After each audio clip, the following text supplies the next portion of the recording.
Hey everyone, today we're diving into an invisible, tiny component that's honestly the secret hero behind almost all of our modern electronics. It's the critical bridge that connects our physical reality to the digital universe.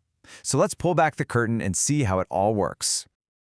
Now this might sound like the setup to a really weird joke, right? But the answer is actually at the very heart of how our technology functions.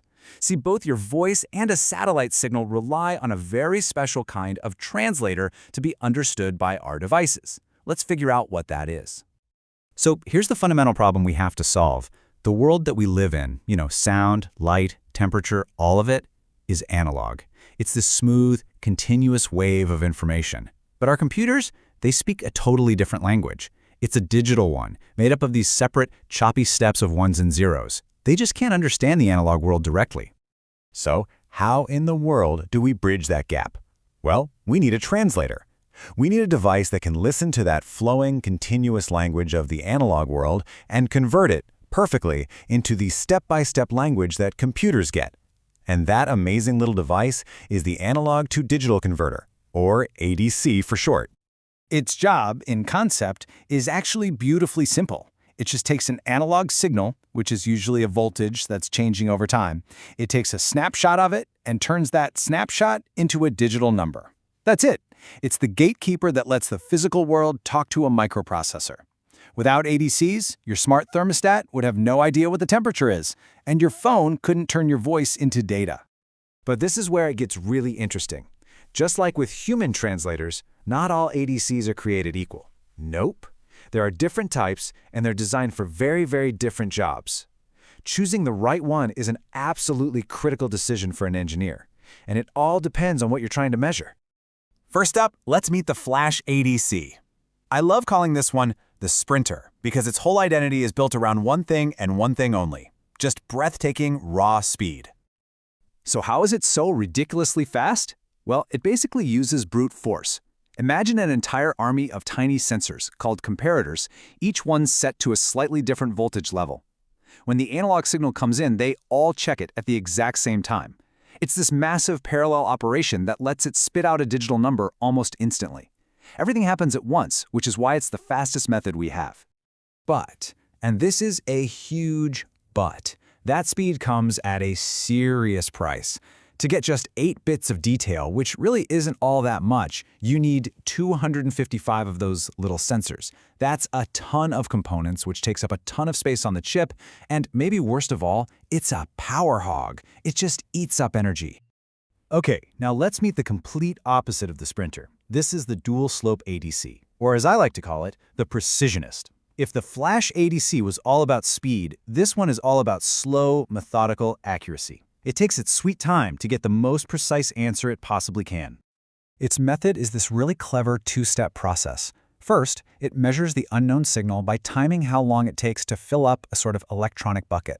Then, it measures how long it takes to empty that same bucket, but this time using a very precise known reference voltage. By comparing those two times, it can calculate the input with incredible accuracy. It's that slow, careful process that makes it so darn precise. So we've got the super fast Sprinter and the super accurate Precisionist. But what if you need a bit of both? Something with good speed and good accuracy. Well, that's where our third translator comes in, the Successive Approximation ADC, the all-rounder. This is probably the most common and versatile type you'll find out there. Its logic is just so clever.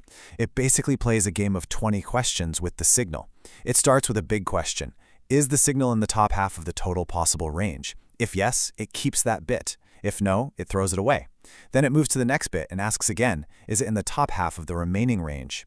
And it just keeps doing this, bit by bit, zeroing in on the right digital value. It's a fantastic balance of speed and resolution. Okay, so we've met our 3 translators. Let's put them side by side and see how they really stack up. Because at the end of the day, it's all about picking the right tool for the right job.